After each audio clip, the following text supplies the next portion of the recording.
She carry front, she carry back. My baby fine, no be lie. She do me so and do me that. My angry girl with some more show vibes. My name is Enoh Maximum. I'm an artist. I'm here in Belgium, and this is my brother. So he invited me to the podcast. So I'm a singer, I'm a songwriter, I'm a performer. Ladies and gentlemen, welcome back to the Mind Out podcast. I am your host, Ngalim Bedouin, and in today's episode Between Beats and Borders, we dive into the story of an artist, a very famous artist within the Cameroonian community here in Belgium, whose journey mirrors that of many other artists who decide to migrate their talents to the diaspora. Today's story begins long before Belgium, back in the city of Kumba, a city popularly known as Greentown in the southwest region of Cameroon, where Enoh Maximum first discovered the magic of music.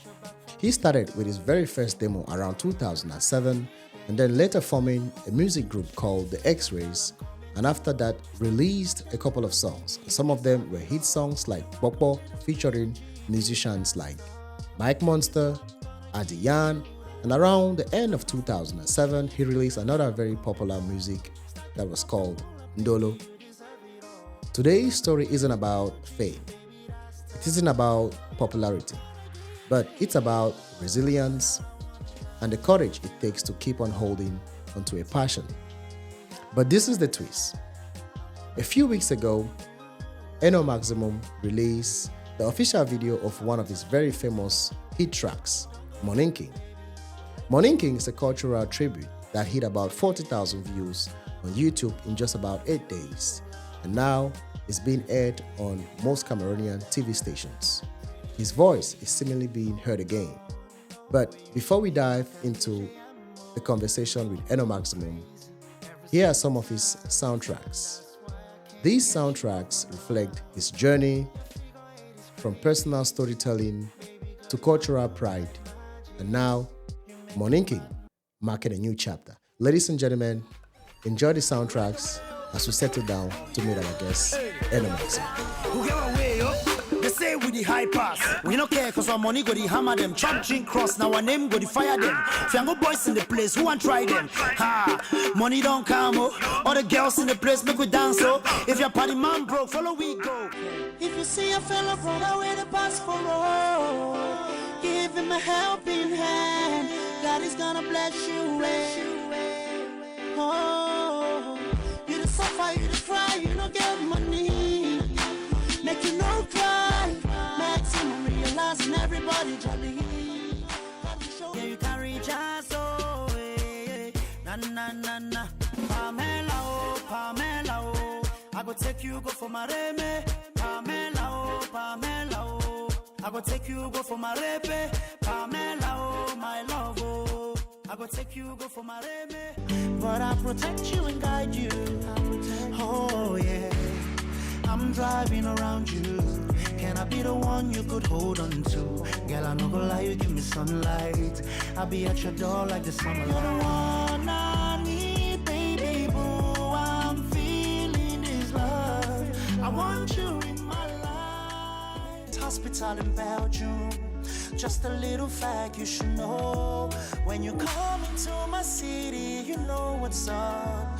Solidarity goes on and on. People from different races leave us one, loving each other every day. They be smiling always, see them jubilate. People live together like we a family, cause Leuven is a home. Welcome to the city of love. Let me take you way back to the killings way back in Cape Town. They killed children starting in the school. Somewhere 5 years, oh, is that cool? People living in the bushes, some on the run.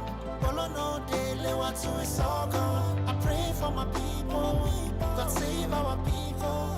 Hey, we need peace back into our lives. Life is not easy, oh. Life is not simple, oh. There's no food for a lazy man, no, yeah. Before you chop belly food, you must work that money, yo. Before you make a family, you must learn how to work hard, oh. You don't hustle. And for me, they don't struggle. As you see me so. Girl, anything you wanna do for you. If them like them say you know sabi cook, I go teach you how to cook. Your problems too go be my own.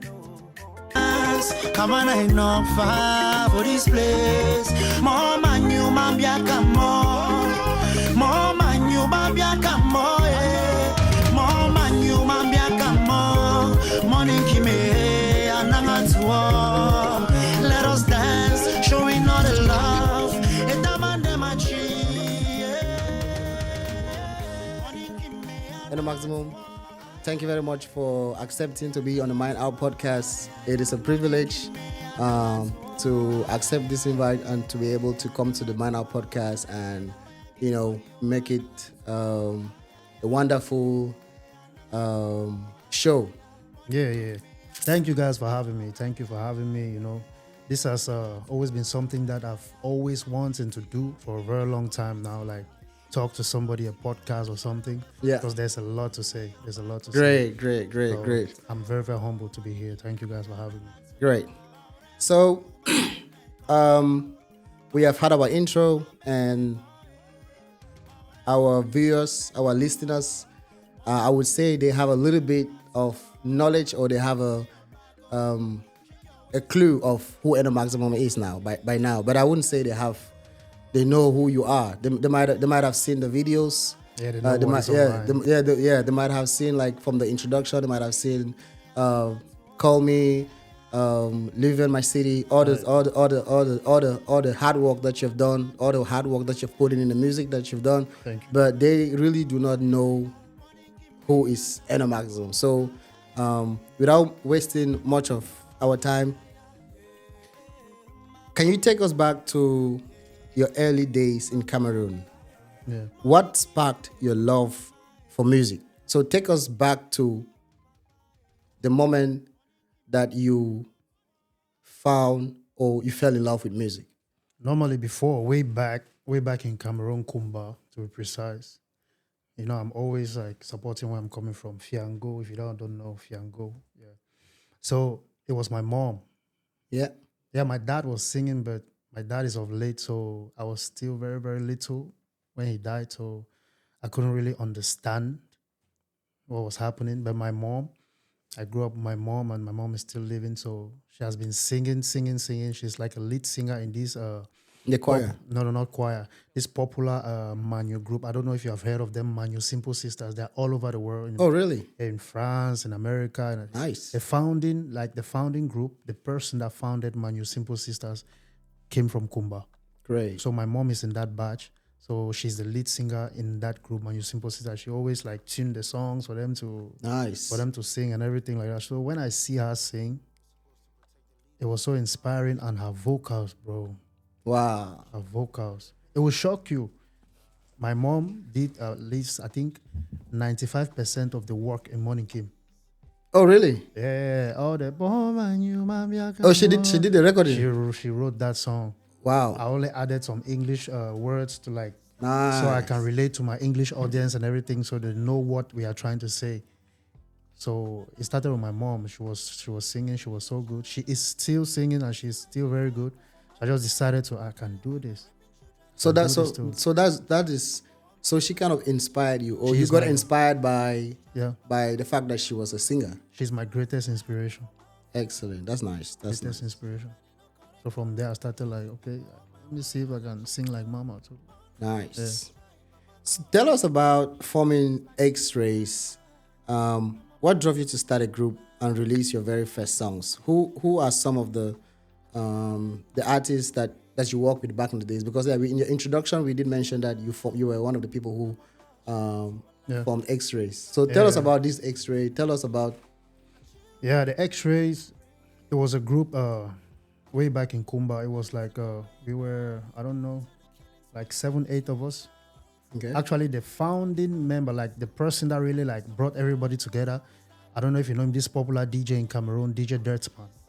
So DJ Dirtsman is a person that brought everybody together. He's involved in showbiz and everything. I think he plays for a big, I I think hotel or bar now in Dubai called the Vibes. Yeah. In Dubai, that brings a lot of artists to perform.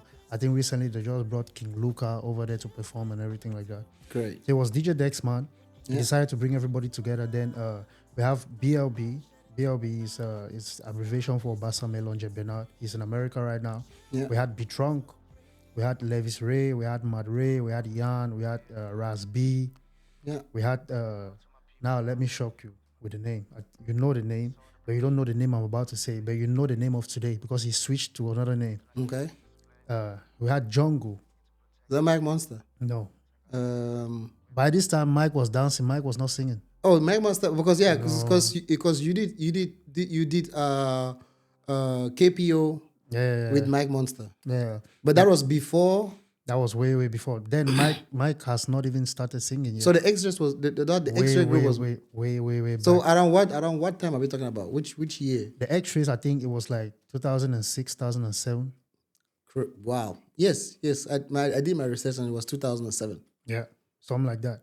So we started recording things like 2007. Wow. The X-Rays was way back because most of those guys were dancers. Okay. You know, back then it was we were really big on raga and all these things. Yeah. And so they were really dancing.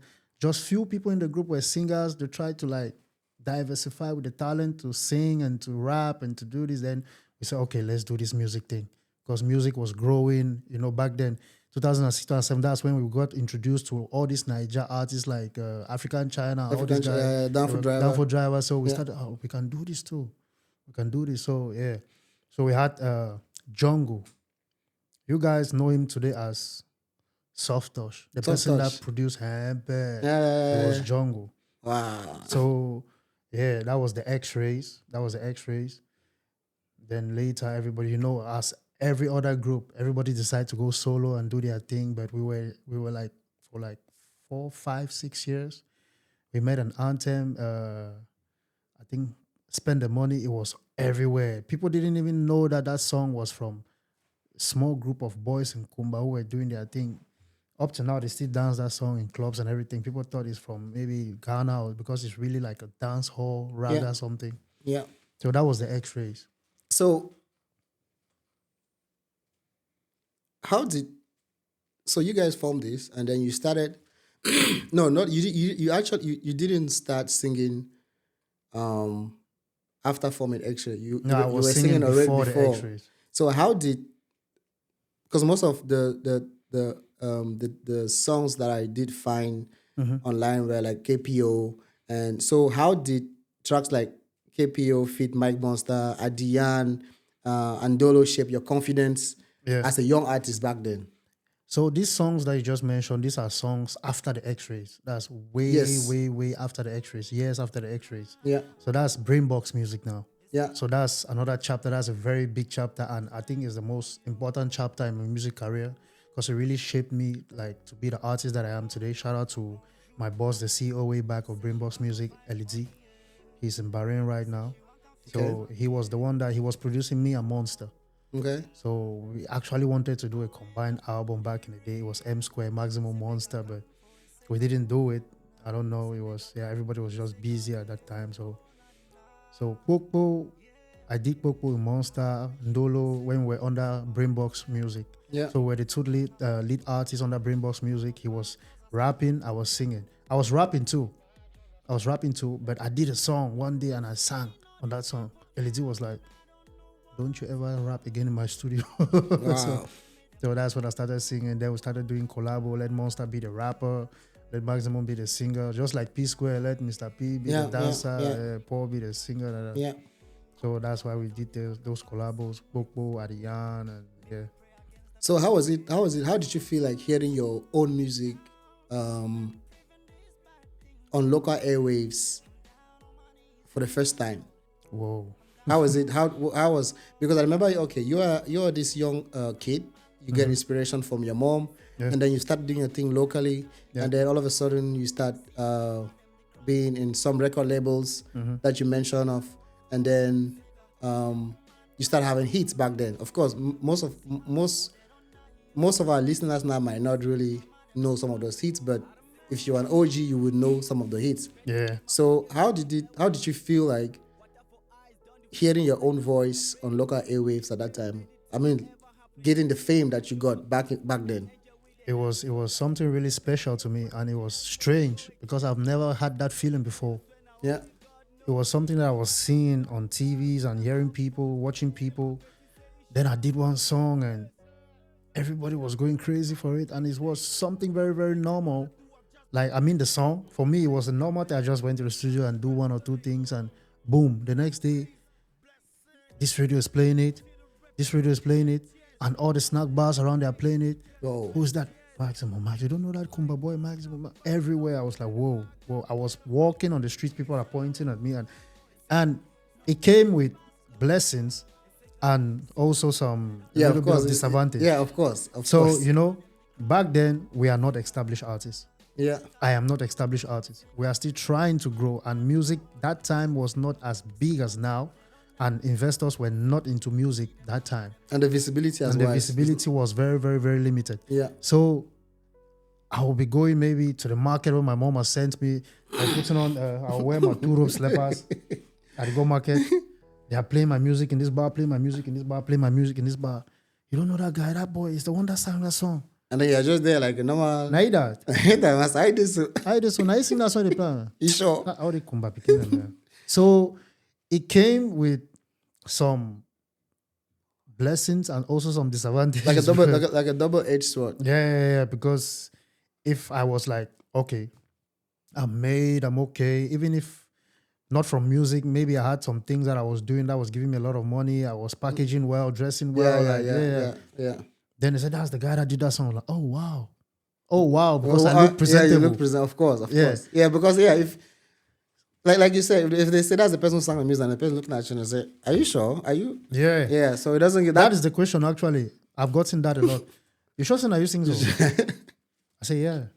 So back then, so you were singing. Were you also producing? Were you also collaborating? What was because you're getting into music, but is this what your plan? Is this something that you started taking seriously, or is this something you're just doing like aside, like something like for fun? Or back then, did you already have the mindset that this could be something that you would consider as a profession? Bro, really, let me not lie to you. Let me tell you the truth. The first time I saw my mom sing, I said to myself that I want to do this. Okay. I said I want to do this. So from the beginning, from day one, I took music seriously till now. Nice. Great. So it's not like, way back, there are a lot of people. I don't speak for all artists, but I've been with a lot of artists and I know some of them. There are a lot of people who started music because they just want to get girls. In those early days, like these girls know, hey, this guy's doing music, hey. Like, for example, when you're in school, when you're still doing music and you're in high school, all these socials, activities, you come to perform in school, activities and everything, let the girls know, hey. No, that was not with me. I've always wanted to be a very, very serious artist, and I took music very, very seriously from day one. Because before the music, it was actually football. Okay. Yeah, before the music, it was actually football, playing football and everything like that, interquartier and all this. I also played in the second division before leaving Cameroon, football. Nice. So you have mentioned your mom several times as being one of the main influencers when you were growing up. So aside her being just an influencer, what was her most, or what are some of the contributions that you got from her, or what are some of the contributions that you got, or like support or encouragement that you got when you were because a lot of people might, like most Africans, they don't want their kids to do music. They don't want their kids. It's now that things are changing a little bit. They want when you talk about football, if you play football in the neighborhood, it's fine, but don't focus on school. Go to school. The same thing with music. Yeah. So now that you're saying your mom is your number one influencer, I'm still 100% sure that, of course, she's okay that you're doing music, but she also wants that you go to school. So, of course. So I want to know what kind of contributions or what kind of setbacks did you get at that early stage when in terms of music, in terms of developing your passion? Yeah. You mean from my mom's side or in general? In general. Oh, okay. The thing is, I'll start with my mom, Yeah. and then go to the other factors. Yeah. With my mom has always supported me with the music. Her problem is, I want you to go to school. Okay. If you are going to school and you're passing your exams and going to the next level, I have no problem with your music. All right. But if the music is affecting your results, Yeah. and you're repeating classes and you're not going to the next level and you're not focusing on education, Yeah. then we have a problem. Okay. So that's what she told me. And I'm like, I will go to school and I'll do my music. As long as you have no problem with me doing music, Yeah. I'll go to school. So I was going to school. It was okay. I was passing. My results were okay. So she had no problem with my music. But there are some times where she'll be frustrated. For example, I went to the university, came back, no job. You know how it is in Cameroon. Yeah. There is one day she will like just get angry. She will say, yeah, you don't go school, come back. You only waka waka up and down, say music, nothing you need to do. See a friend him. See a friend him. At least he wants if James is even doing this, James is even doing that. He has a handwork. This person is doing this person is doing that. Because of that frustration. Yeah. She trained you through school, you went to university, you came back, you're not doing anything. Every day you get up, you sleep, you wake up, you get up, you sleep, you go to the studio. There are some days, so I'll even ask her, you get 500 ma pay transport. Go studio. That studio is not bringing anything back home. Yeah. I go to that studio to sing. They don't pay me. So your passion. Yeah. So I always take, I go, I come back. What are you bringing back home? Nothing. So there's no return on investment. No. So when she gets frustrated like that, she say things like that. She gets, but I understand because it's not easy to. And what sing about your son? So what about the external public? What about other aside your mom? What about bro? While growing up, did you get any encouragement from like, okay, we look, there's a big artist. Okay, we want to collaborate. We want to incubate you. We want to kind of like mentor you. Did you get like this support? Nah, not at all. Okay. No, not at all. In Kumba, right? Yeah. That time there were actually no big artists. So you were kind of like the big artist in Kumba. We had some other big artists. Of course, we have Big G Baba. We have all these. Yeah. But these people, shout out to my brother and Big G. Big G is my brother. You know I love you. No Diddy. Big G is my brother. So these people way back, they were not supporting people that were coming after them, like the generation that was coming. I can't say the generation that was coming because I actually grew up in the same generation as these people. Yeah. It's just that these people became known before me. Yeah. So they were looking at them like the big artists in Kumba that time. So until they formed a group called the Big Six, we have Big G, Toxic, Fran Bebe, he's of late now, rest his soul. And who again? West Dawn, you know West Dawn? Ajebota. Yeah. West Dawn.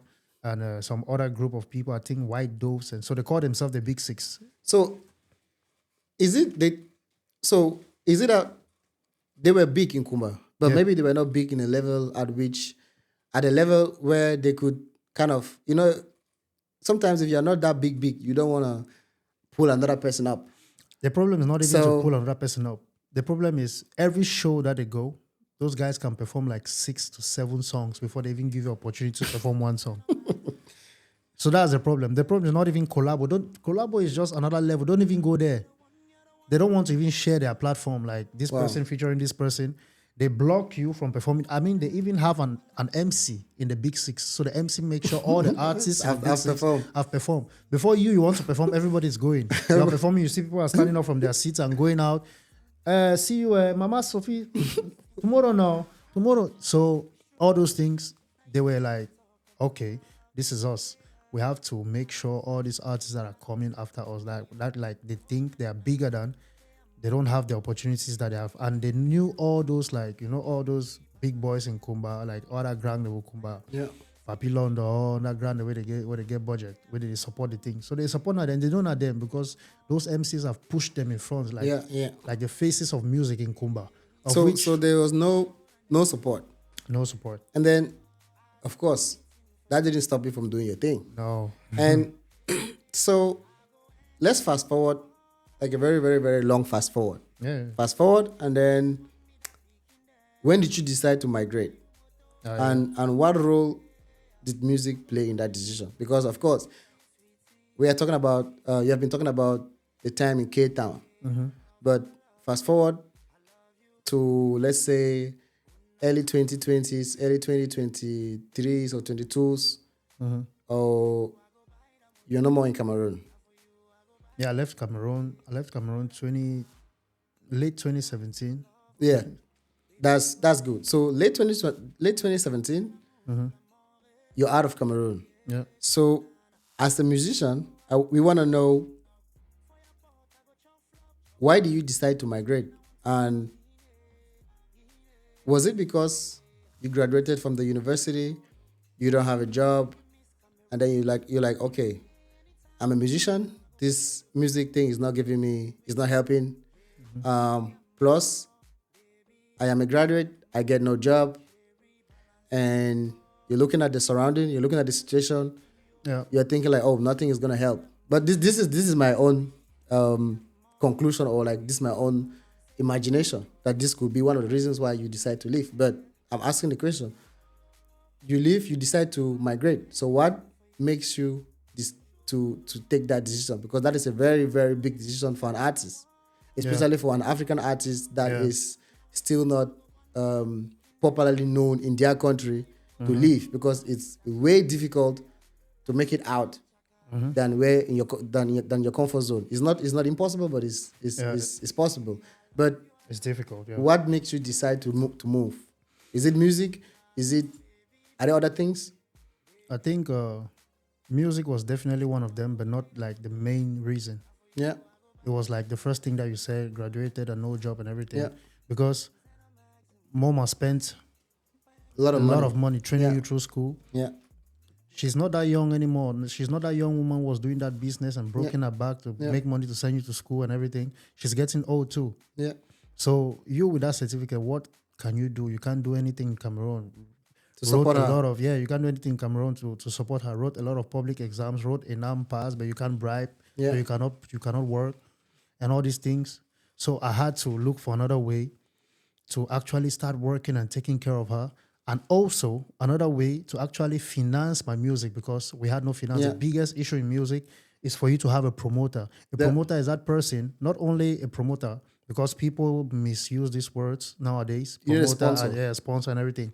You need a sponsor. Yeah. So that person that can really like bring that money. You need a sponsor who's gonna bring finance. Simple as that. Yes. So I didn't have none of those things. So I decided to do it myself.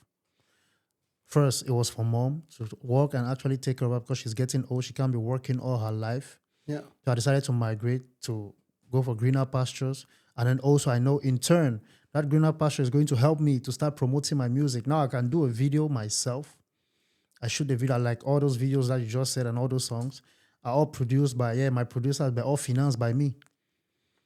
Wow. But back, if I was still in Cameroon, I couldn't do that. So I would not have been able to do that if I was still in Cameroon. So the reason was to go and secure a better future and take care of my mom and my family, and then also push the music, because I know out of Cameroon, like in Europe and America and everything, you can work, you can earn more than you're in Cameroon, and you can actually do like promote yourself, promote your music and everything. So those were the reasons, because in Cameroon it's not easy. And now you're in Belgium. So let's not talk about what happened in between. Yeah. Let's concentrate in Belgium, because of course now you're in Belgium. Did you ever imagine that Belgium was a place that you were gonna find yourself in? And in terms of music wise, Not at all. could you? Yeah, because of course you said it's good. You said you moved not solely because of music, but of course music was like part of it.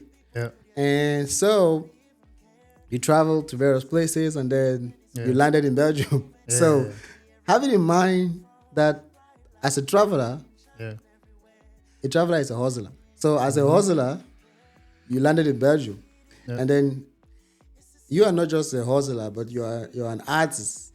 Yeah. Because I'm a hustler, but I'm not an artist. But you are a hustler and you're an artist. Yeah. So having in mind that you're an artist, did you decide to come to Belgium, or you landed in Belgium by fate? Bro. That's actually a good question. I didn't decide to come to Belgium. Okay. I just landed here. Okay, because because a lot of people might be asking if he was moving for music. No. Why didn't he go to Canada, where they speak English, or where did he? America and I everything. go to like America, that. yes. UK, yeah. Go to the UK. Yeah, But nah. amongst all countries in Europe, amongst all countries in the West, you landed in Belgium. Yeah, because it was not planned. Good. So that's a good answer. Yeah, it was not planned. I just found myself here. Okay. You have to make do with what you have. So we're gonna come for the development of that part. Yeah. So you've released several tracks since moving to Belgium, yeah? Yeah. How did the local audience support, or how did the local audience respond to your music? Here? Yes. Oh. So ever since you moved to Belgium, you've released a couple of tracks. You've released, Moninkim was not releasing. Moninkim is the video, you released the video, but that was way long time ago. You released tracks like Leuven is my city. Yeah. Tracks like Sarah. Sarah, yeah. Yes. So you've released a couple of music, yeah? Yeah. If one would ask you sincerely, how has the audience, or who is your audience now that you're in Belgium? My audience? Yes. You want me to shock you? Yeah, the listeners shock us. So the people that actually consume my music, judging from my YouTube, from what I see, the statistics and everything, 3% is from Cameroon. 3%? Yeah. Wow.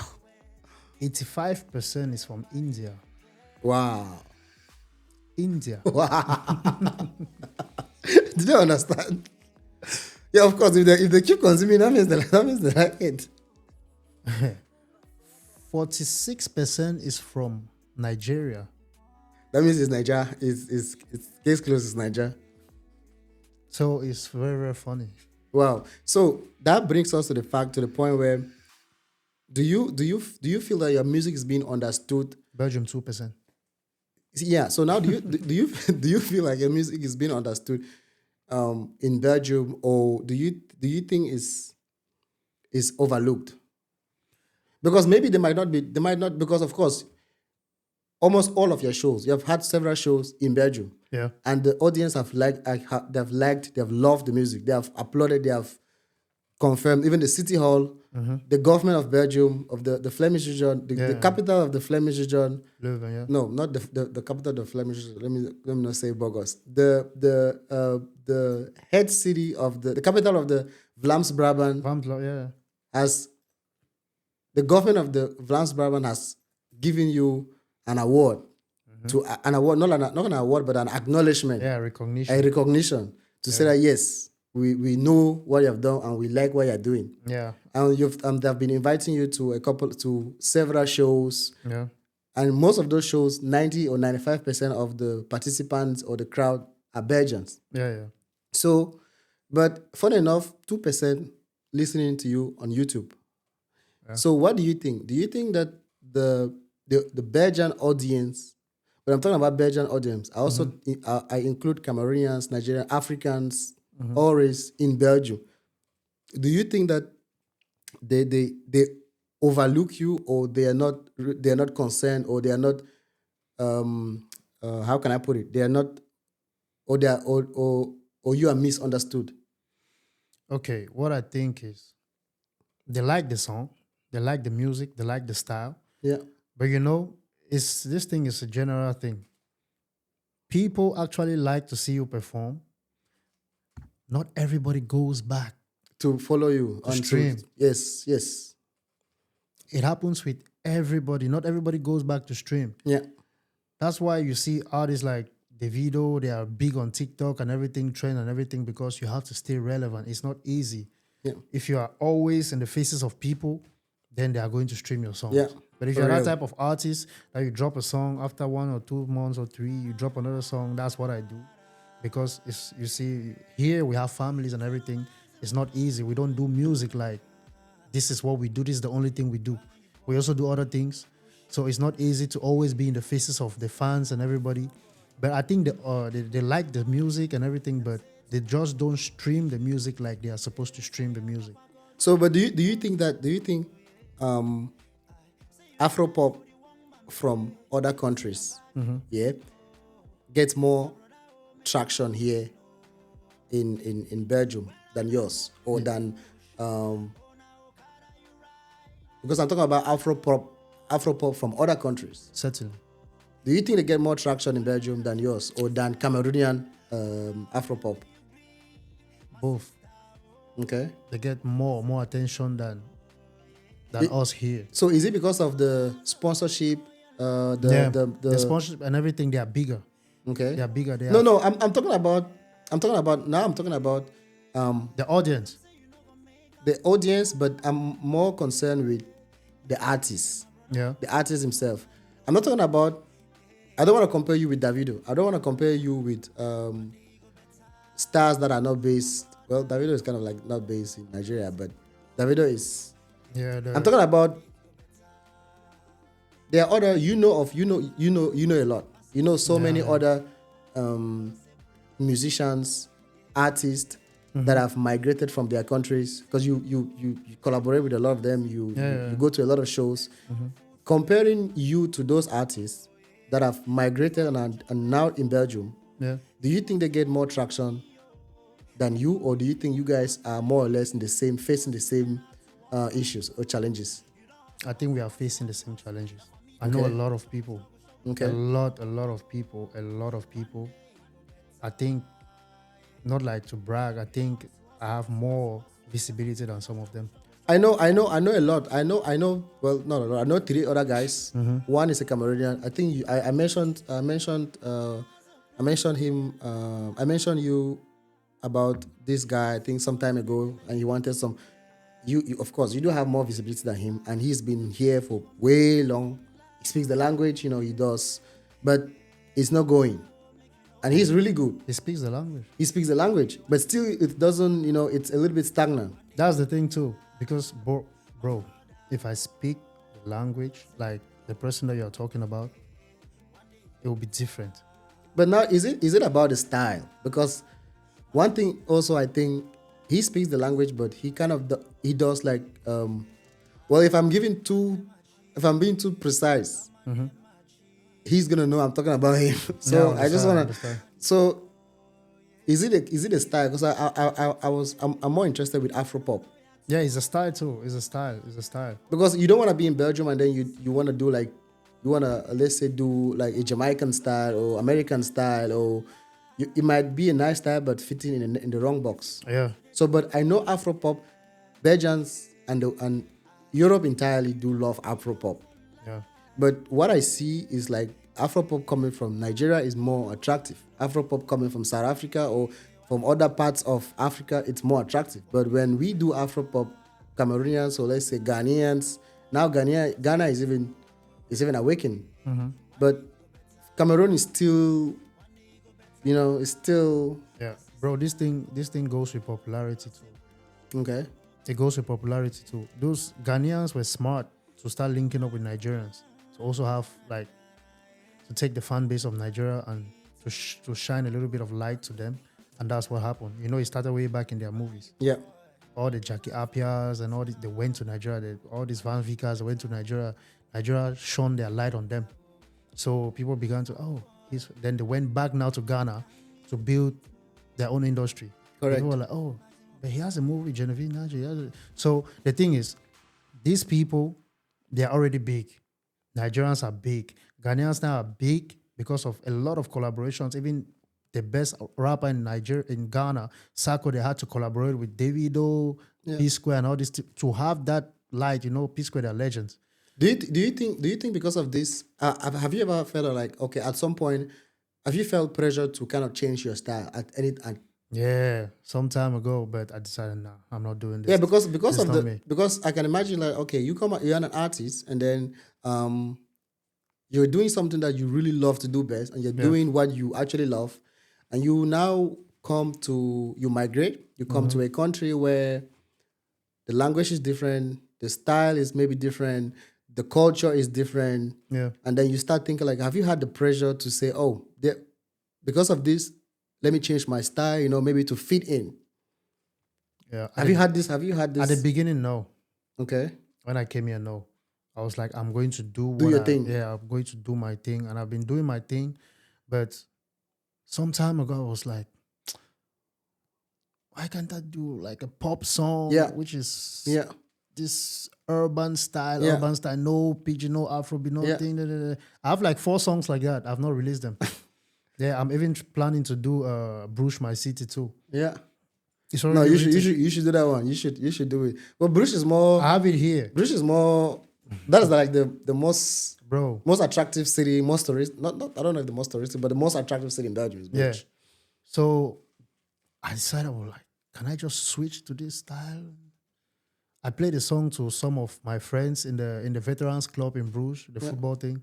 They were like, bro, when are you releasing this? Because it's really that type of urban pop music. Pum, pum, pum, and So pum, now pum. you based on that pressure. So that is out of the result. It's a result of the pressure, Yeah.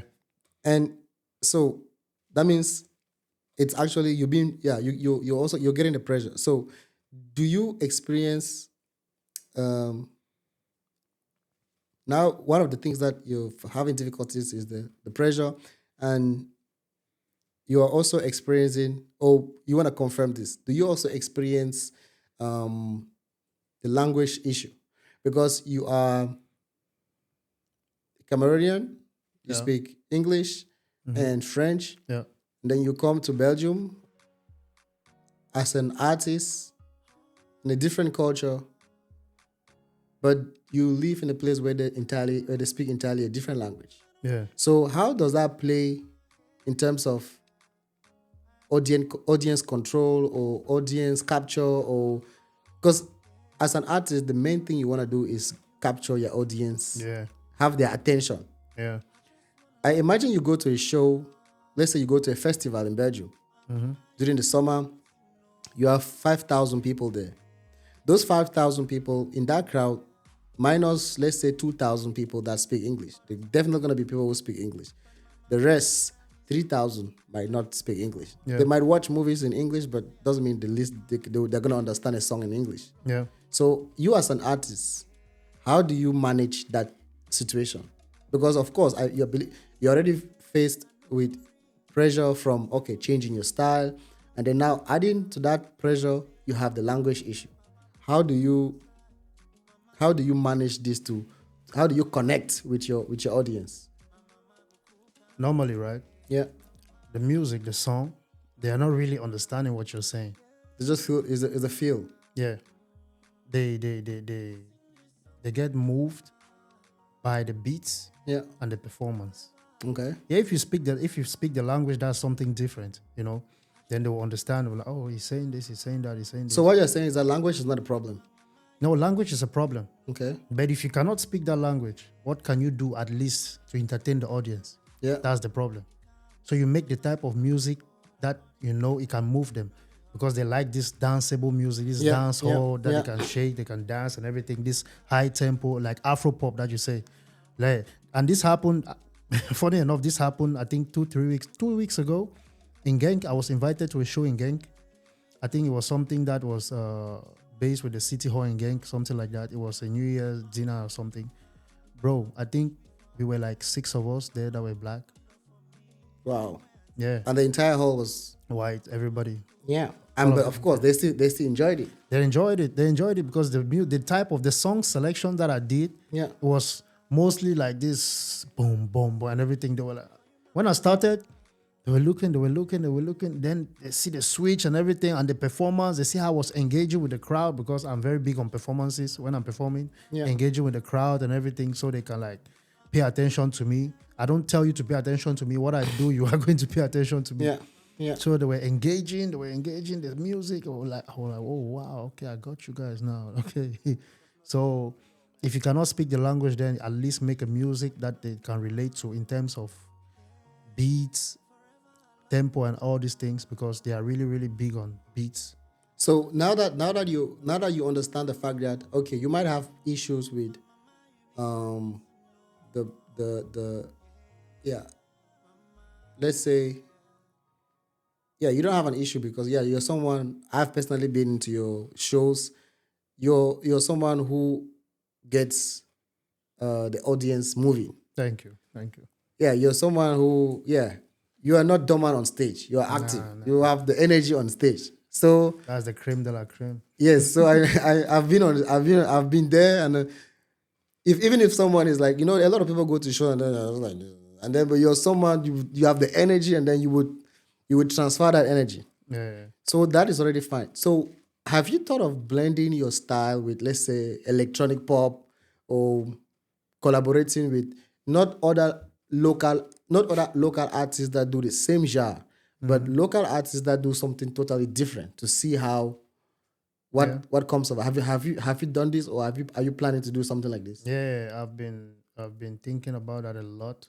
Yeah. Yeah, the thing is, you don't see a lot of artists here in Belgium. This is not the UK or this is not America.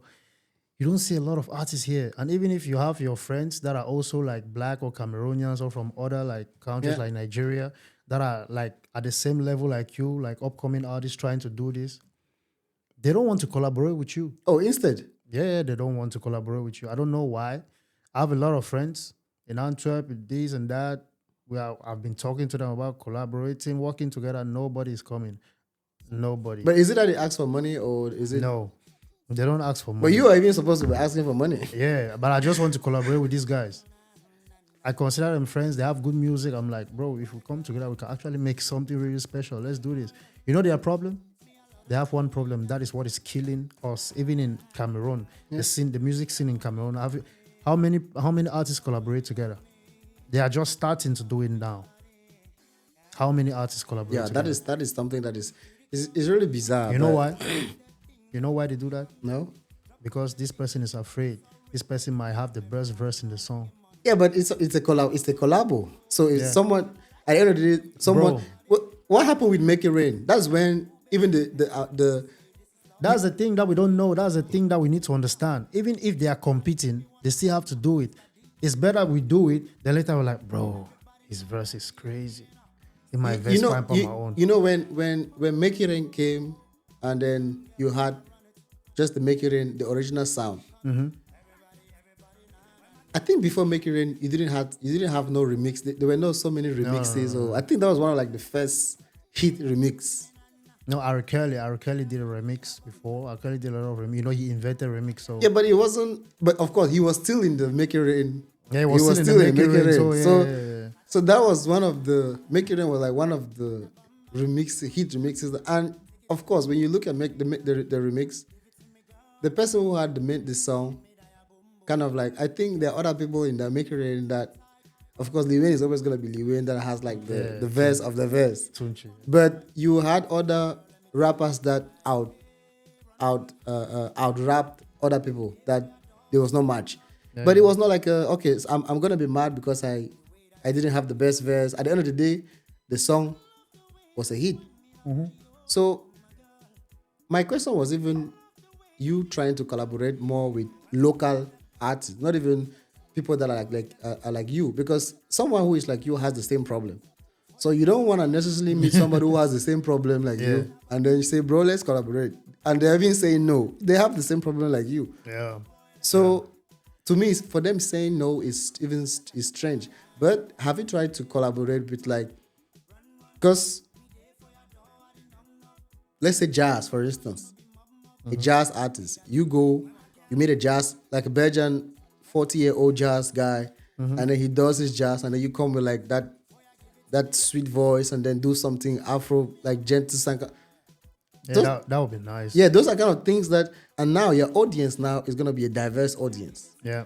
Because you're going to go to a place where you have like jazz lovers, and then you got this guy coming, now you're capturing them slowly. And you guys in the diaspora, I think you have the opportunity to even do this, because the guys back home, they don't have this opportunity to... They don't. But where do you see these people? That's the thing. Okay, so that is what is difficult to get. Where do you see them?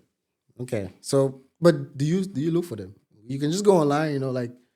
Yeah, but I have somebody that I'm working something with. Is a client of mine. He plays drums, and he's a drummer in one of these bands that is, I don't know the name of their band, but he's a drummer. But I told him I'm going to make an instrumental for him to drum. he will play the drums and then I'll sing. So we are working on that. We want to do it in the summer and shoot a video for it. Okay. So it's like, this type of Linkin Park type of, something like that. So that we are working on that. But you don't see a lot of these people. That would be very, very nice to do. That would be very, very nice to do. If I can see somebody like that can really just play an instrument and we work together and then I come and sing and everything. Yeah. Introducing me to his audience too.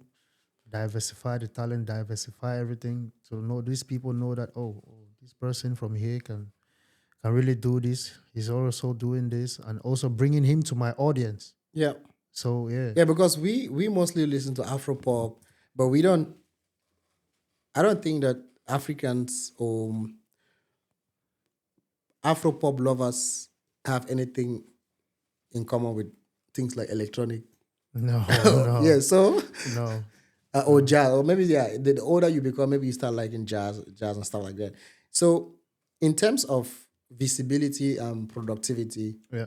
do you think better production quality could change your trajectory? Because now you're solo, yes. You sponsor yourself. Yeah. You produce yourself. Yeah. Because you have a production. You have a production house, yes. You have Lion. Is that how you call that? Maxman. Yes, Maxman Record. You have a record label. Yeah. And you do everything by yourself. Everything financial. Everything. So do you think that if you get like better production quality, of course the quality is already good, but you pay a lot for it. Yeah, a lot. Because you pay from your pocket. Yeah. Do you think that if you get like this to get a better production, of course, the sponsorship, it could change the trajectory for you? Everything. Certainly. Okay. Certainly. And how do you think that this could come? Because of course, let's not be saying, do you think you have better production? How will it come? How in a real world scenario, yeah. How do you think you could get support? Or what would an ideal support look like? Because support is not somebody giving you, okay, take 1,000 euros. What are you gonna? Nah. It's nice, but it's not sustainable.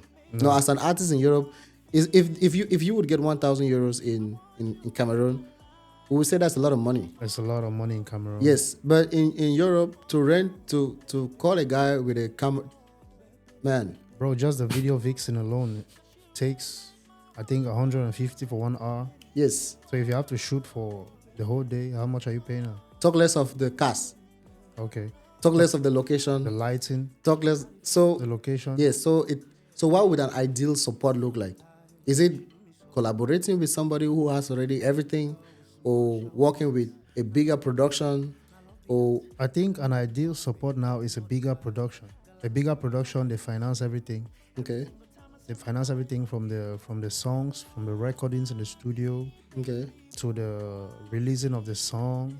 So that means you're indirectly saying that you are open to sign, to collaborate for your record label, to collaborate with another record label, and kind of like share the profits. Yeah.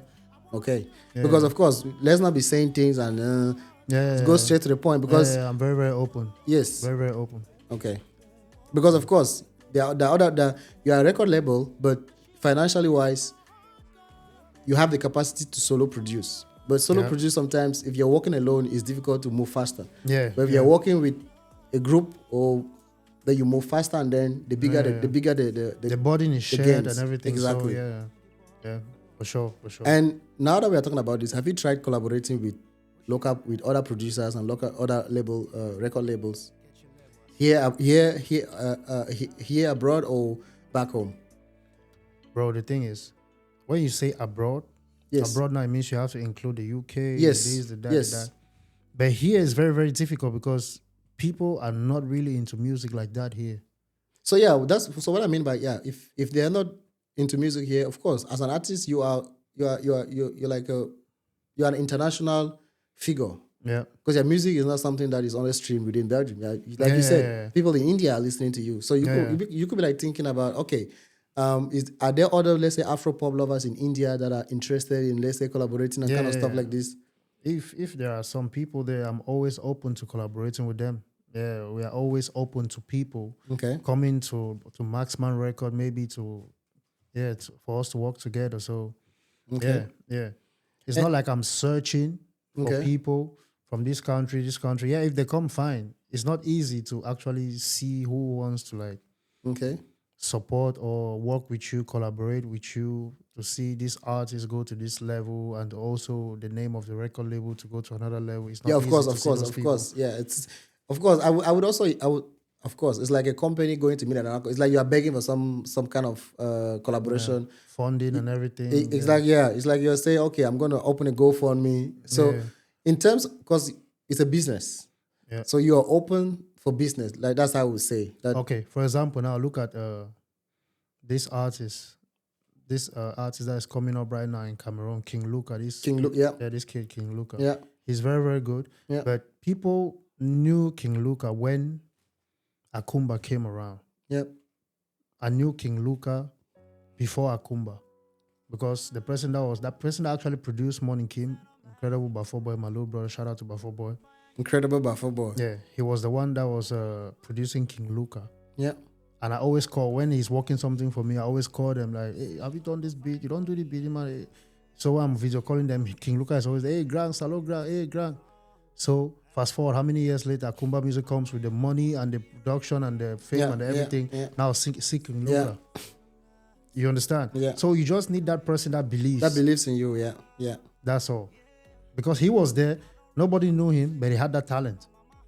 So if Kumba Music had not come, you wouldn't have had King Luca. So what do you think or what kind of support do you wish existed for migrant artists in Europe? Migrant artists. Yes. I think the type of support that artists nowadays in Cameroon have way back, because there are actually some very good. No, I mean those in, because we're talking about yourself, and now you're not in Cameroon, so your reality is way different from those guys back home. Yeah. Because we have restrictions here as an artist. Many people will not understand. A lot of people, a lot of listeners, a lot of people watching, and a lot of people even listening to your music, they don't know the restrictions that you have. There are a lot of restrictions. Here, if you say you're an artist and the city hall knows that you're an artist, you have to start paying Of taxes. course. and that is what that's a very, very good example. Yeah. And an artist in Cameroon doesn't even know what is called taxes? tax. No, they don't know. They don't even know what it is. That's the good one. So what kind of support do you wish existed for artists in Belgium, for instance, particularly? I think freedom to do their music the way they want. So when you talk about freedom, what kind of freedom do you mean?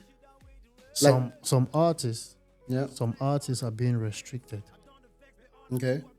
Some artists are being restricted. Restriction does not always come from external influences. Okay. It also comes within. For example, the life here is very, very difficult. Yeah. We don't have freedom to do the music like I would have been doing way back in Cameroon. Yeah. So responsibilities here has made it very, very difficult for you to do music freely. It's not like restriction, like don't do this, don't do that. It's just The way the system is set the up. way the system is set up, you don't have the time, You don't have that time. to do the music fully. Yeah. Yeah. So if we had that time to do the music fully, like music, bro, look at these guys that are doing music. They wake up, it's like, this is what I'm doing. I have to go to the studio. Or for example, like people that are doing movies, I always quote Nigerians, of course. They are like the benchmark of everything. You see John Dumelo wake up in the morning. His daughter wants to follow him to, you want to follow daddy to work today? Oh, he's following daddy to work. He's going to shoot. That's his work. Full time. Full time. Yeah. But me and you, that's not our job. No. You have to, but interestingly, now you're talking about you multitasking as an artist. Yeah. But And that was just one. yes, the thing is, you cannot live. Yeah, those are one of the most. Those are one of the difficulties you have here as compared to someone who is back home. Or there are other people there are other artists living in Belgium. For instance, someone like how do you call it? Is it Lee Klein? No, Lee Klein is from the Netherlands. Like it's a rapper. Or let's just take a full artist in Belgium, like a Belgian artist. Yeah. is an artist. They don't have a full-time job. They don't have that's what they do. That's what they do. Yeah. But now for a migrant artist, Yeah. that's not the same lifestyle. No. You have to work, you have your full-time responsibilities, and at the same time you are battling with another career. Yeah. And so now my question is how would this what would you wish to have as this battling artist? An artist who has a full-time job. What would you wish that the system would have put in place that would make your life easier? That's a good question, actually. That's a good question. Normally, right? Yeah. The system here, sometimes they don't support migrant artists. Most times. Yeah. So if they if they supported migrant artists the way they support their own artists, Yeah. then I think it would have been much more easier because we already have a lot to do as artists that were not born here, that came from another part of the world to be here, to settle here. For example, they have shows, they have festivals. You never see us there. You see artists, you see artists from all over the world, maybe artists from Africa, but they're already superstars. They bring in the superstars, but they don't bring people from They don't bring here. the upcoming Artists, the locals. They might bring upcoming artists, From locals Belgium. from Belgium that are Belgians. They don't bring upcoming from other like migrants. They don't bring them. So if we had that playing field where they can, this show, this festival, like the Cactus Festival, like the this, the that, upcoming artists, migrant artists, you have to perform. You can perform. You can do this. You can showcase. You have 10 minutes. You have 15. You have 5 minutes. Perfect. If we had that, not even the other things that we have to do, just give us that. Just give us the platform. We can make the music. We don't come to you to for budget and stuff. For budgeting and everything. We can make the music. Give us that platform. Let's showcase our music. Let us deal with if the crowd will like our music or not. Correct. Give us that platform. Let's showcase our music and let's sing to the public. Let's have 5 minutes in this festival. Give your Belgian artists, your superstars, give them 41 hours, 3 hours. Just give me 5 minutes. Yeah, just do one song. 10 minutes. Yes, just like do like 3 songs, but half. Bro, I bet you, for example, if you give me, for example, this all these festivals with thousands of like people. Kule Cafe and everything. Like, if you give me 10 minutes, that you have just 10 minutes on stage, right? What I would do, 10 minutes. The next year, they'll probably give you 1 hour. Yeah, I know for sure, because I've been to Kule Cafe time and again. And I see artists from Nigeria, and what those guys perform, I'm like... Bro, artists from Nigeria, they're even performing well. What of their artists, their own artists? No, I've seen an artist from Nigeria, an upcoming artist from Nigeria that got into Kule Cafe. I don't want to mention names, but I don't know if it's connection or I don't know. Yeah, it's course. based on the number of streams. I don't really know. But this guy was in Kule Cafe. Yeah. No, the guy is from Nigeria, but he's not. He's a Nigerian artist, but he's not based in Nigeria. I think he's based like in the UK or in the Netherlands. Yeah. So he speaks the language. So this guy comes to Kule Cafe. Yeah. And then he's on one of the main stages. Oh wow. And then this guy is singing. Of course, the crowd is vibing because they are there to vibe. They're getting the beats. Yeah. But I'm like, I know somebody. I know people who can do this and you do it better. Yes. Yeah. So that is a plan. But what you're saying is really interesting, because it's true that you guys do you do get like the opportunities, but the opportunities are like for small. Yeah, very, very limited. Small occasions. Because like there's like the ones in Louisville where I've been invited. Yeah. They're like small halls. They'll invite you in a small hall for like, let's say 700, 1,000 people. Yeah. But and maybe 1,000 people, maybe some are outside chatting or but at the end of the day, like you have like 700 people or 600 people in the hall. Yeah. But those people might not, out of those 600 people, like you said, they would listen, they would watch the live performance, but out of 700, let's say 3 will go back and stream the song. I actually look for this artist. And look for the artists, yes. So that is what you're saying, is let them give you guys the opportunity, like where you have 40,000, 30,000. And then you get there, at least you would get like 1,000 people going to stream. Yeah, they'll go back to exactly. Socials. Yeah, the will. And then that is something that I can really concur that you guys are not given that opportunity. Yeah, we are not. We are not. So apart from that, what are other things that you think that the system could do to make life easy for an immigrant artist? I think for me that's the main thing. Like that's the main thing, because the system cannot actually provide you with sponsorship. Okay. No. The system cannot provide you with sponsorship. The system can put in place amenities that can help people see you. Okay. Like all these festivals like we just talked about and everything like that. The system cannot bring a Don Jazzy to you. Yeah. The system cannot bring a record label to you and say, okay, work with this guy. Yeah. I don't, at this point, I actually need a producer and like a sponsor and everything. But if you give me that platform that I need, that 4, 5, 6, 7,000, 15,000 people that always comes out in these their big festivals, I'm not sure I'm going to need the sponsorship. Of course, that's true, because a lot of people would discover you and they would say, was he here? And then the next probably the festival is contacting you and say, hey bro, come back, man. Come back. Yeah.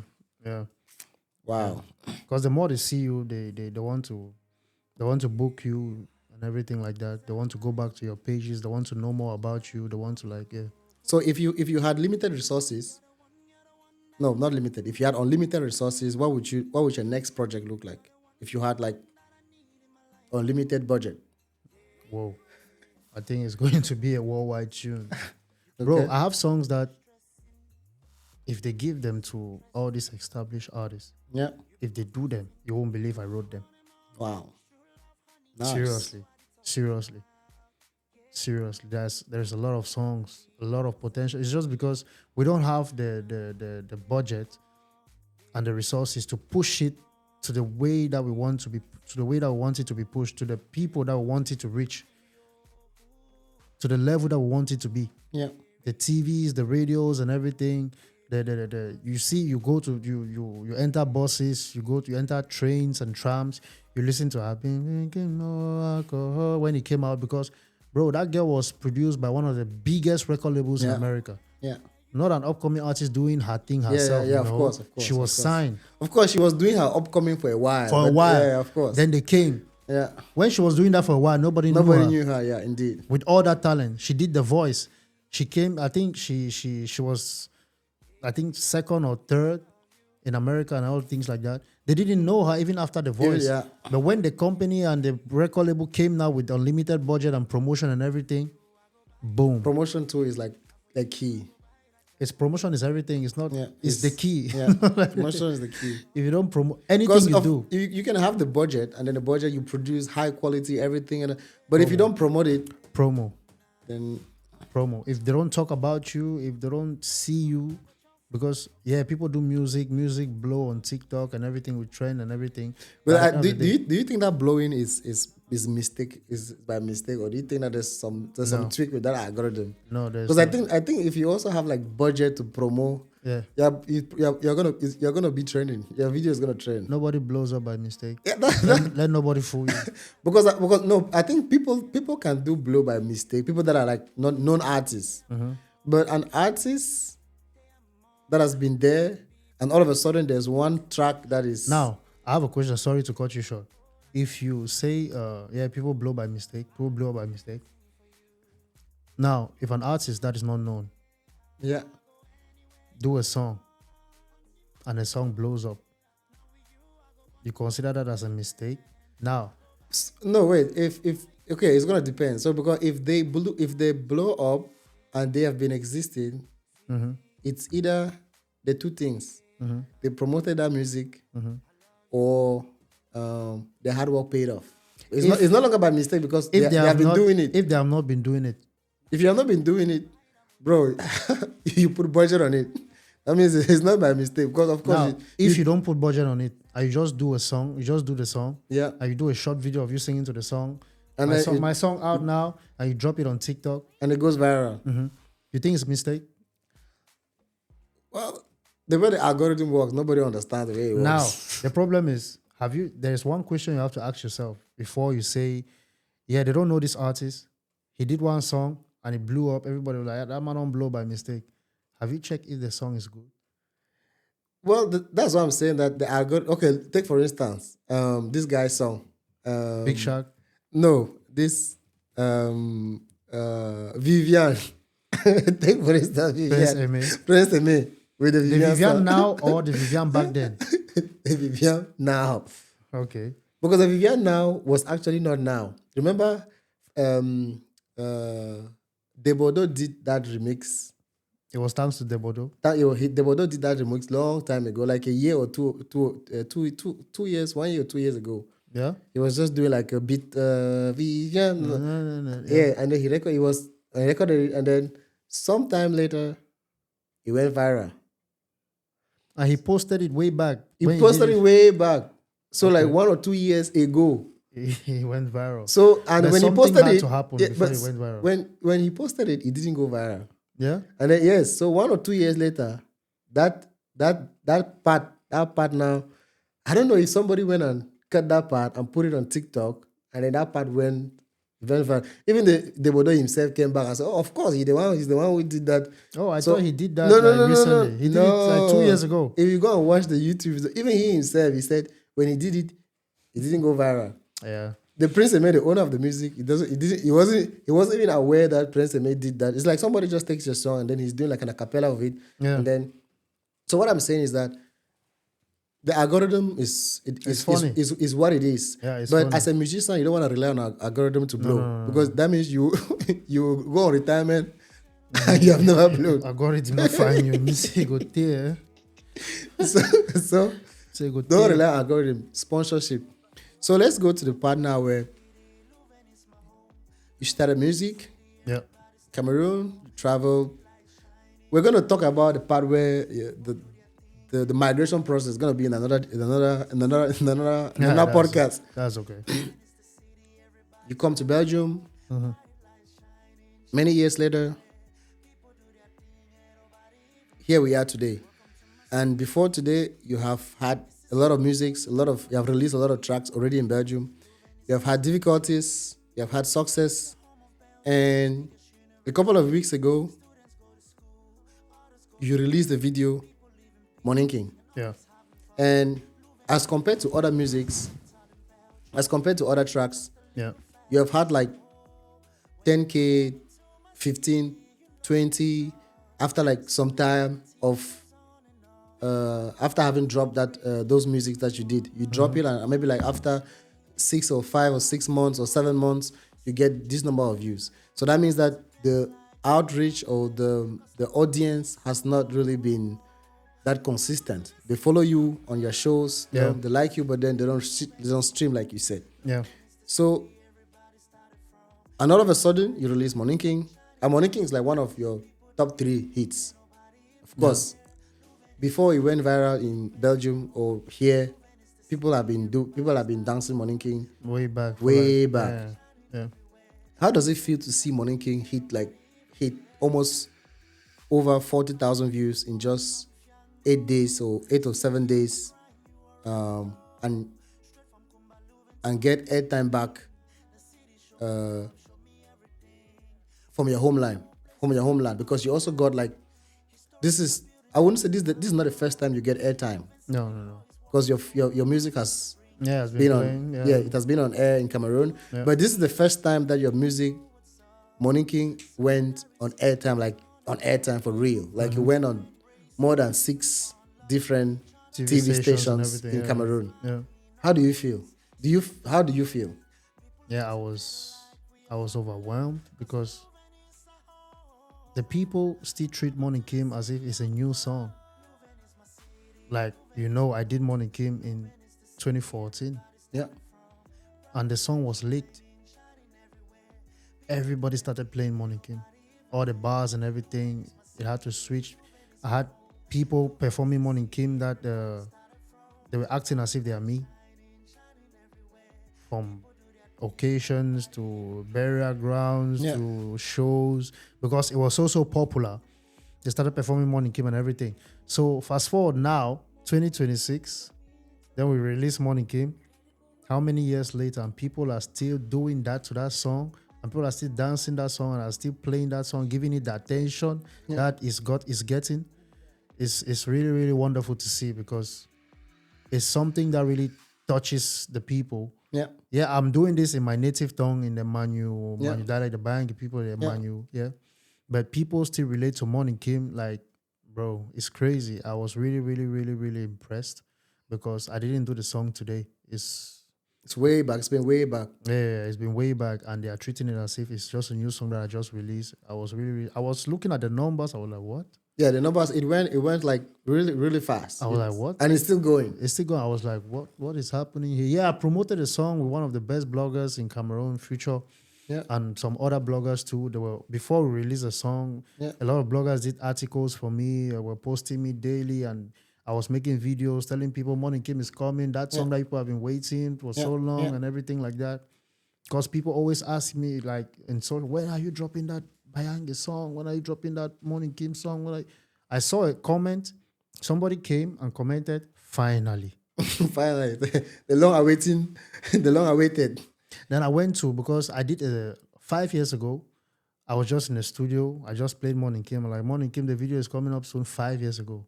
And I told them the video will be dropping in 2 months. Wow. So a long anticipated. And the person that said finally, the comment was there 5 years ago. When are you dropping this? And I think the person was like the third comment when I dropped that video. Wow. It means the person stayed subscribed to my channel. That's a diehard fan. Yeah, so I'm really, really, really, really, really, really, very, very appreciative of that person. Yeah, if you remember the name, maybe you would have given a shout out. But yeah, I can't remember the name, but I know if I look at my channel right now, I will know the person. But shout out to the person though. What inspired you to celebrate Manu identity through Moninkim? Bro, I'm from Manu. You know we are very, very proud of where we are coming from. So we not only Manu. Where you come from, you always have to celebrate where you come from. Your culture is everything. You always have to like let the world know that this person identifies like this. Yeah. It's being molded by a group of people that live in this particular place. So if you're not proud of where you're coming from, I'm sorry. Like, for example, I have a song that I released before Moninkim. The title is Where I'm From. Yeah. So, but that song, I was not giving shout out to Manu or to the Bayangi people. I was giving shout out to Kumba, because the experiences in Kumba molded me into the person that I am today. Yeah. So if you can survive life in Kumba, you can survive everywhere. Right. So yeah, we always have to like give back to where we are coming from, because they molded us into the people that we are today. So, and we always respect our culture, Manu. Oh no. So, right. And do you think that this is a turning?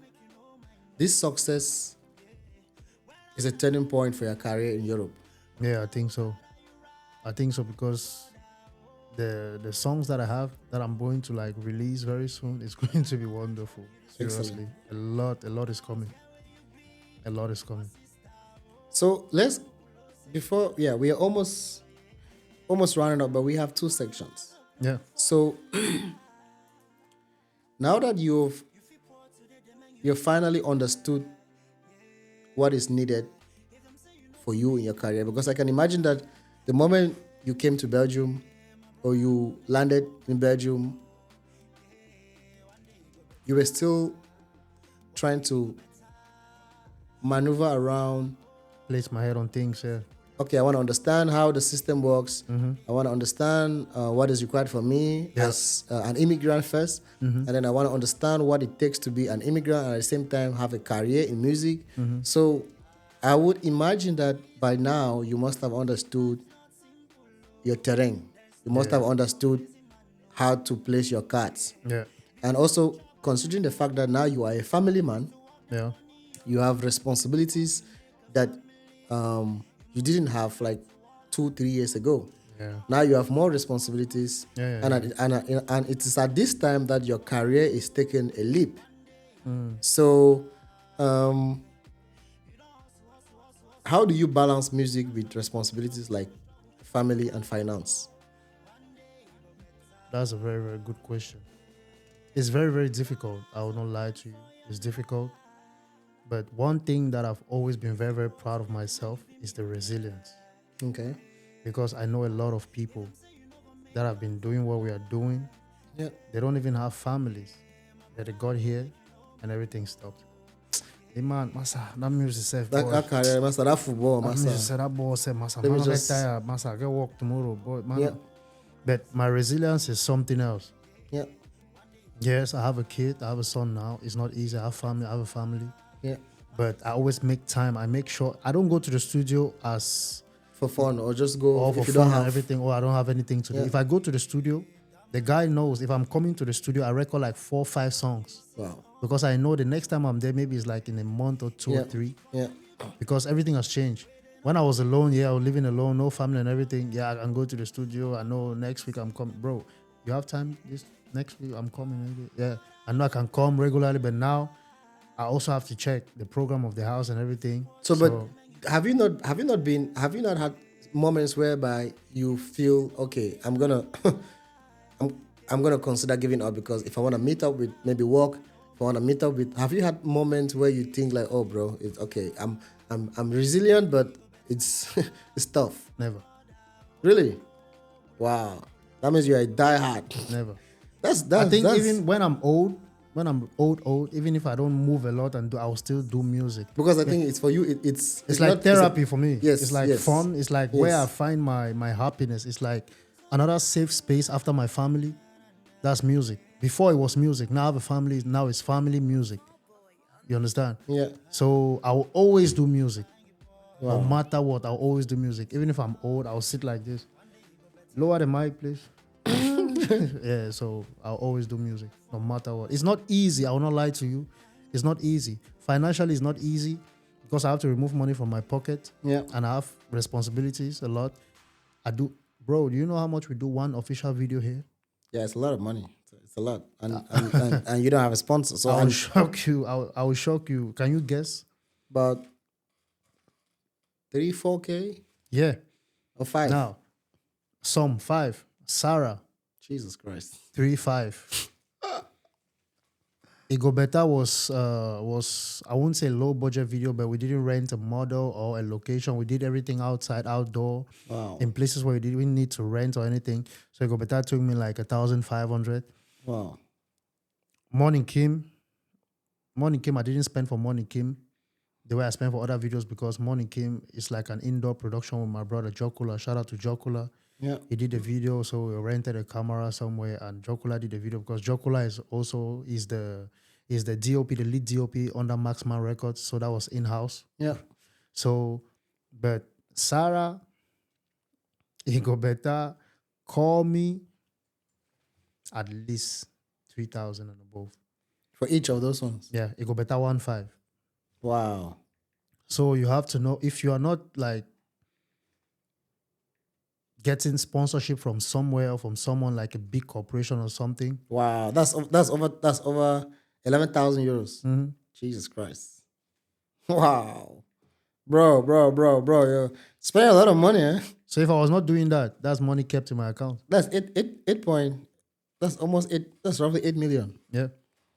And So you have that's no sponsor. no that's- sponsor, nothing, and you're not getting that money back from. And no from- return on investment. no return on investment. So that's to tell you the passion, how deep I am into music, and how deep my passion goes when it comes to music, and the resilience that I have. Because if it was somebody else, Yeah, we say no. You would have quit. Yeah. And if what if you were asked to choose, if somebody was to ask you to choose between stability and music, which one would you choose? Because now we're in Europe, you understand the lifestyle. A lot of people listening to us might be living back home, yeah, and back home, a lot of people who have relative abroad, they know that they are there to support them back home. yeah. So if someone were to ask you now, okay, Maximum, you're abroad. Do you prefer to be stable abroad and support us back home, or you want to choose your music? Which one would you go for? That's interesting. Because you might be alone now here abroad, but you have more than 20, 50 people looking up to you back home. Yeah. You have family, you even have people you don't know looking up to you. Yeah. People that are not even born. Yeah. They're going to be born and they're going to tell them your uncle is in Belgium. Your uncle Maximum is in Belgium. That's a fact. And automatically they become not indirect to an extent. Yes. They're expecting, of course. I have an uncle there and he's also into music and he's people into music. sing. Exactly. So Uncle will make way. and now you are in Belgium. Yeah. Would you go for stability? When I'm talking about stability, I'm talking about financial stability. Yeah. Would you choose financial stability or choose to be financially unstable but musically wise stable? But remember, if you're musically wise stable, you are financially stable. That's what I wanted to say. But let's take in the case where you are you're not musically stable, but you still want to just follow your passion. Which one would you choose? Stability or music? That's very, very tough. Yeah, you got to choose wisely because your son is listening. your son is gonna grow up and he's gonna say. That's very, very tough. Your son is gonna say, "Hey, well, what was my dad thinking about?" That's tough, but I always put family first. No, that's a wise. That was a political question and you gave a political answer. Yeah. I always put family first, no matter what. So what do you mean? Stability? Yeah, I'll choose stability because I don't want my family to suffer, my son to suffer, and everything. Of course. Music and wait. If I'm stable, you can do music, of course. I can do music. But if they give me the option, stable, don't do music, yeah, I want to be stable because I want my kids to be okay. Of course. You have a responsibility. Yeah, I don't want them to suffer, to go through the things that I went through and everything like that. So yeah. So we're gonna be rounding part one, or I would say phase one of our chat today. Yeah. We're gonna be going on through some reflections. So, what has this journey taught you about passion, your identity, and being resilient? Which journey? You mean my journey? The journey from leaving Cameroon. Oh yeah. As a musician. Oh, you mean the migration? Okay. Yes, leaving Cameroon as a musician. You didn't just migrate for instance, I migrated as a student. Mm-hmm. You migrated as a graduate who was you needed a job, and you were an artist. I wasn't an artist. I migrated because I was still schooling. I came to school. Of course, you also came to school. Yeah. But you were coming as an artist, as an established artist in Cameroon, technically. Yeah. So, what has this journey from living from Cameroon, coming to Belgium, being known in Cameroon? If you and I were to go to Cameroon now, no, I don't think anybody knows me, but they know you a lot. Yeah, to an extent, yeah. Yes, of course, they know you. What has this journey taught you about passion and about identity and about resilience? Because you left Cameroon as somebody, I would say, popular. Yeah. You came to Belgium. In the beginning, you were not popular, and now you're super popular within the Afro. There's nobody in the Cameroonian community that does not know you in Belgium. Yeah. Or they might be, but just because you haven't still maybe gone to a show in the city where they are. But eventually they're going to know you. But I would say the vast majority of Cameroonians in Belgium, they know who Enoh Maximum is. I hope so. Of course, they might pretend like they don't know, but we know how Cameroonians do behave. We know that. Yeah, we know. We know. So what has this journey taught you about your identity, your passion for music, and resilience? First, about identity, I think the journey just it taught me one thing, that you can be what you want to be. Yeah. You can be what you want to be if you really like walk towards that thing. Yeah. And like put in a lot of efforts. You can actually be what you want to be. So about resilience too, it's just like the same thing. The pressure that you get. The pressure that I got from coming here, moving all the way from Cameroon, leaving Cameroon and come here to a strange land. where they don't speak the same language as you. You have to like try to learn their language and try to like integrate into the system. Yep. You have to really try to fight your way in. You have to really like do it. Because if you don't do it, nobody's doing that for you. Yep. Nobody's doing that for you. So you really have to work hard. I mean, extremely hard. Coupled with other things that are distracting you. Yeah. That you know that I don't want to say.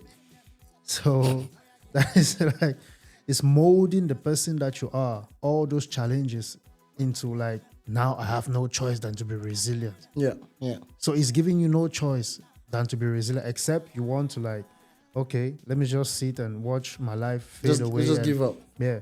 Because those challenges are like a motivation to me. Yeah. To really work hard. So it really molded me to become a fighter. I'll use the word fighter. I like that word. To become a fighter, to fight for every opportunity that I have today. I fought for it. Great. It was not given.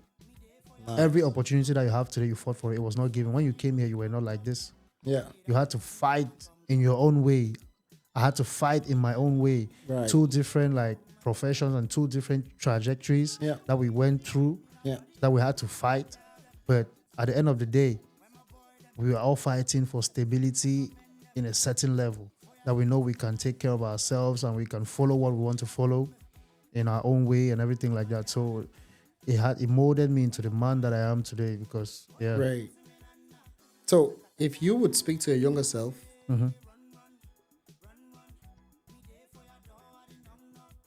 take us, if you would speak to Enoh Maximum of 2007, what would you say? What advice or what word of encouragement would you give to that Enoh Maximum of 2007?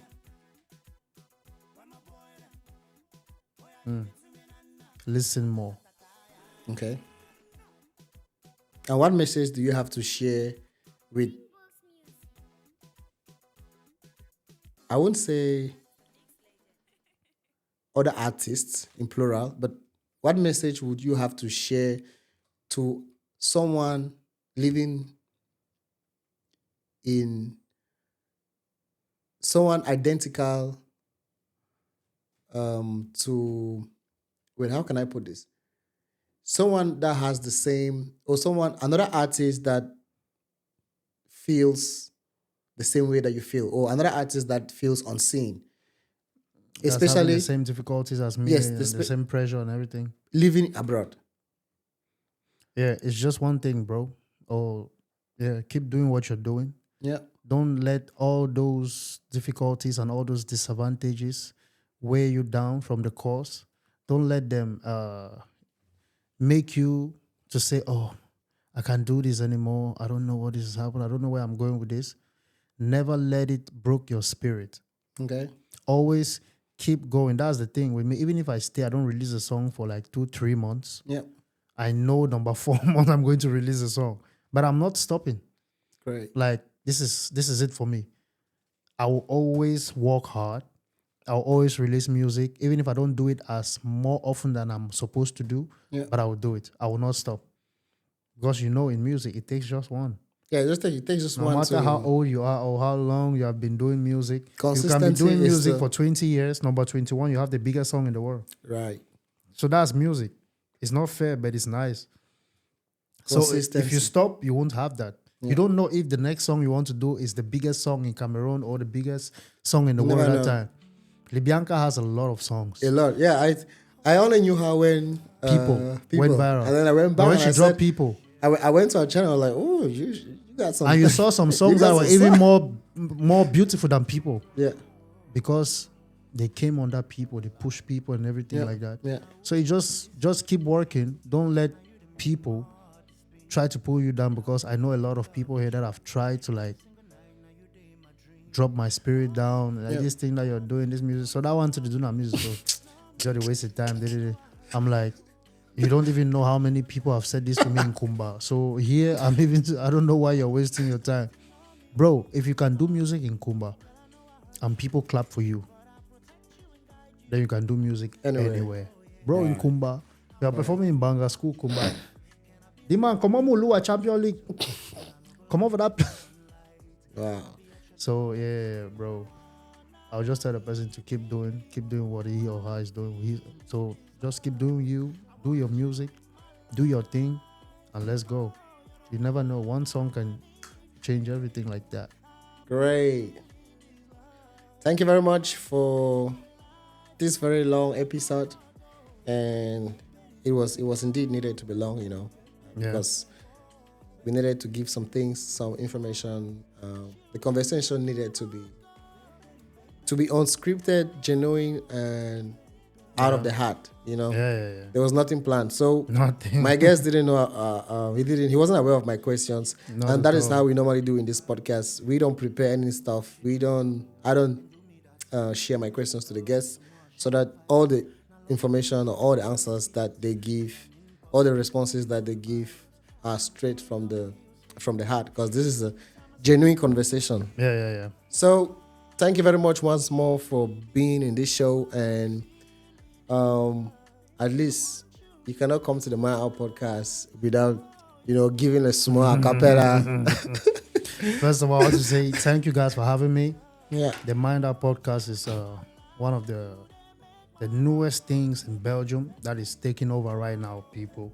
So go and check them everywhere: Instagram, TikTok, Facebook, YouTube. They're also on Spotify too. Yes, on Spotify. So the Mind yes. Out podcast is very, very important. It is very, very entertaining, engaging topics and everything. This is me, Enoh Maximum. I'm calling on all my people, all my supporters from all my pages and everywhere. Check out the Mind Out podcast. It's very, very nice. There are also some other guests that came before me that had engaging topics and very, very, very, very nice and educative that you can actually follow. So thank you guys for always showing us love and everything like that. You already know Bangy Boy is here live. Shout out to you. Don't think you're gonna go like that without giving small acapella. At least just give us one. I don't know. You can choose. I don't know any nice. I don't know, from Sarah, or I don't know. I think I like Sarah. I like Sarah a lot. Or I don't know, anyone. Just any acapella of your choice. This is for my listeners and for the subscribers, for the new ones and for the upcoming ones. This is for you. Okay. If you're just tuning in now to the video, to this, if you're just tuning in now, if you just started watching this or this finds you just now, my name is Enoh Maximum. I'm an artist. I'm here in Belgium, and this is my brother. So he invited me to the podcast. So I'm a singer, I'm a songwriter, I'm a performer. So yeah, let's see if we can do some a cappella. You said Sarah, right? Anyone you want to, anyone you want to do. All right, let's see. My baby fine, no be play away. The way she smile, I want relate away. She be making my day, that I'm so in love, oh. With Ndolo, I go pray so. My love don't carry me go. Sarah, oh. I want to sing now for Sarah. You be making my head to the craze so. Sarah, oh. Your love don't carry me go. Sarah. Girl, you know I'm going insane. Don't go away. Your love is turning my brain. Moninkim ananga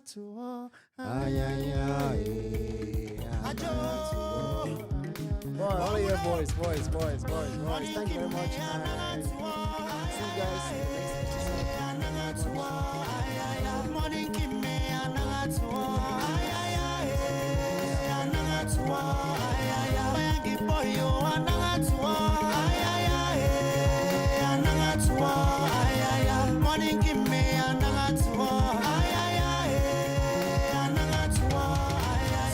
Today, buying people, let's come and celebrate.